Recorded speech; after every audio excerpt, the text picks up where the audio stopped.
राम को इन्होंने जय श्री राम बढ़ा दिया। देखो मजेदार बात, तो राम को जय श्री राम बढ़ा करके करोड़ों रुपए चंदा खा करके वो जय श्री राम बना दिया अयोध्या के अंदर। उसकी बहुत बड़ी खामियाजा आज भुगत रहे ना, सड़क पे बैठे हम। आज देश का किसान मोदी के जय श्री राम के नारे में, हिंदुत्व के नारे में बहकाई मारने के बाद आज सड़कों में बैठना पड़ रहा है ना हमें। जो हमारे बीच में हिंदू मुसलमान करते हैं, आप मीडिया के लोग हो, जितने बीजेपी के लोग हैं उनकी सभी लड़कियां मुसलमानों नेताओं के साथ शादी की हुई है। तो अगर मुसलमानों से खतरा है तो आपके मीडिया से मैं पूछना चाहता हूं, तो मुसलमानों को लड़कियां क्यों दी बीजेपी वालों ने? ये सिर्फ लड़ाने के लिए, लेकिन हिंदू पाकिस्तान इंडिया करने के लिए, चीन हिंदुस्तान करने के लिए एक राजनीतिक स्टंट है। सोनाली फोगाट जो है एक फिल्मी एक्ट्रेस है, महिला है हमारी। महिला के बारे में ज्यादा शब्द कहना अच्छा नहीं होता। बता रहे हैं आपको, वो कुछ भी कह सकती है जी। वो टिकटॉक बनाने वाली लेडीज है, नाचने गाने वाली लेडीज है वो। और दुर्भाग्य से बीजेपी ने उसको जो वहाँ आदमपुर से एमएलए का कैंडिडेट बनाया, और मैं भी उसका सपोर्टर रहा हूँ।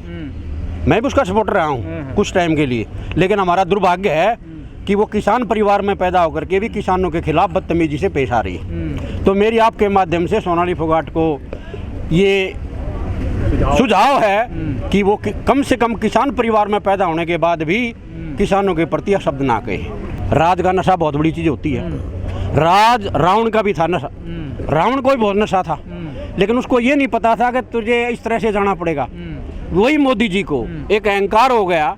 मेरे एक देश के उद्योगपति से, मैं नाम नहीं लूंगा, बात हुई थी। कहने लगा जी, मैं बोला भाई बताओ राज कैसा चल रहा है? कहता जी हिंदुस्तान में रहने के लायक ये देश नहीं है, हम उद्योगपति हैं, हमें यहाँ से पलायन करना पड़ेगा, क्योंकि यहाँ हिंदुस्तान में सिक्योरिटी नाम की कोई चीज नहीं है। कोई सिक्योरिटी नाम की चीज नहीं है।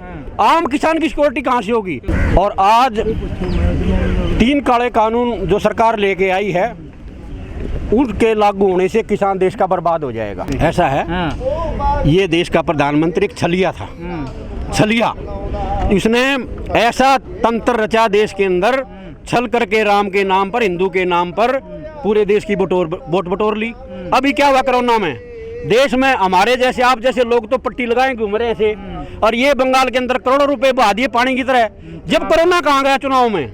इनसे पूछना चाहता हूँ मैं आपके माध्यम से कि बंगाल में जब करोड़ों रुपए बहा रहे थे ममता को हराने के लिए, तो उस टाइम कोरोना कहाँ गया था? एक किसान बता दो मीडिया के माध्यम से को कोरोना से मरा हो।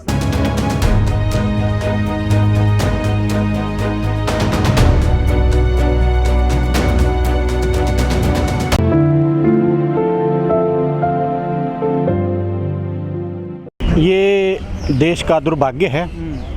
हमने मोदी जी को बड़े चाव से देश का प्रधानमंत्री बनाया था, लेकिन मोदी जी ने हमें ताड़ी थाली के अंदर बका करके देश का सत्यानाश कर दिया। अभी भी तो बनाओगे आगे? सुन तो लो, आगे 8 महीने हमें दिल्ली के बॉर्डरों पर बैठे हो गए, और हमारे 550 से ज़्यादा किसान शहादत दे चुके हैं। लेकिन देश का दुर्भाग्य है कि देश के प्रधानमंत्री की आंख में एक भी आंसू नहीं निकला 550 किसानों के प्रति। रोए तो थे अभी संसद में, आप करें नहीं, वो तो इसलिए रोया कि वो उसके कभी कुर्सी ना चला जाए देश के अंदर। इसलिए रोया कि तेरे इतने किसान बैठे, लाखों किसान दिल्ली को चारों तरफ से घेरे हुए हैं, बॉर्डरों पर बैठे हैं, कभी ये किसान तेरी कुर्सी ना छीन ले, इसलिए मोदी जी रोए। नहीं जी, वो तो देखो कहने वाले की कोई मुंह नहीं पकड़ा जाता।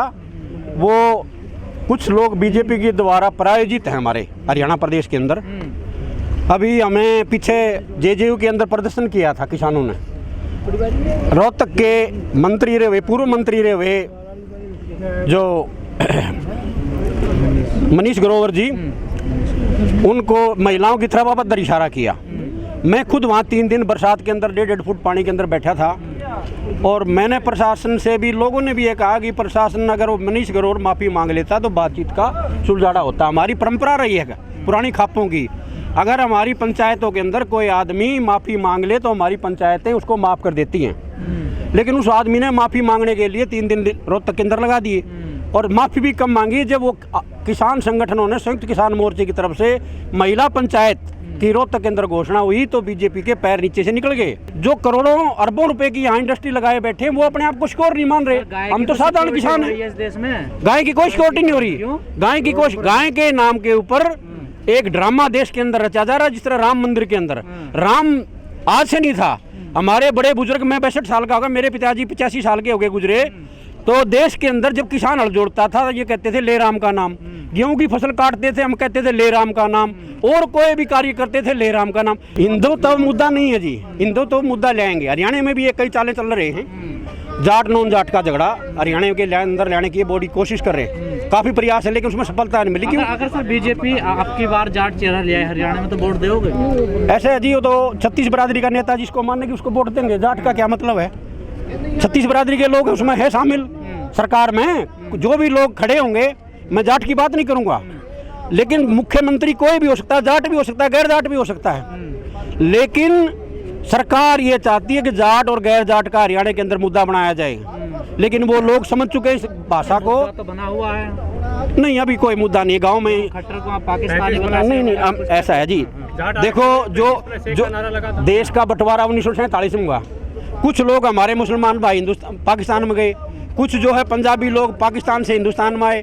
और मैं आपको बता दूं, जंग इलाका पाकिस्तान के अंदर जो बहुत लड़ाके लोग हैं पंजाबी, अब को किसी जाति कोई खराब नहीं होती, व्यक्ति खराब होता है। ये सरकार किसानों की धैर्य की परीक्षा ले रही है। मैं आपके माध्यम से एक और बात कहना चाहता हूँ सरकार को, ये किसान 36 बरादरी का किसान, हरियाणा के अंदर चौधरी बंसी लाल की सरकार थी, नसबंदी का कानून लागू हुआ था, आप सबको ध्यान होगा। वहाँ एक नसबंदी जबरदस्ती की गई, उस टाइम एक कॉल आई थी, मैं मीडिया के माध्यम से सरकार को बताना चाहता हूँ कि जिसके पास जो कुछ है, जिसके पास जो कुछ है मतलब समझ लो, वो लेकर के बाहर आ जाओ।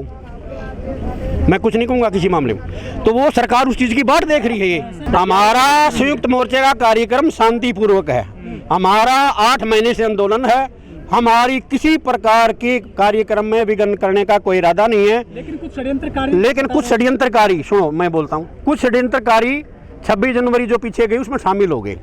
उस पर सरकार सवाल करती है, भाई लाल किले के ऊपर अपमान हो गया, तिरंगे का अपमान हो गया, लाखों तिरंगे किसान अपने ट्रैक्टरों के ऊपर लहरा रहे हैं।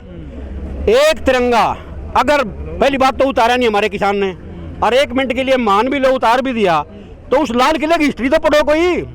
उस लाल किले के अंदर मुगलों का राज था, और हमारी हिंदुओं माँ बहन बेटियों के हाथ पकड़ के मीना बाजार से मुसलमान ले जाते थे उसके अंदर।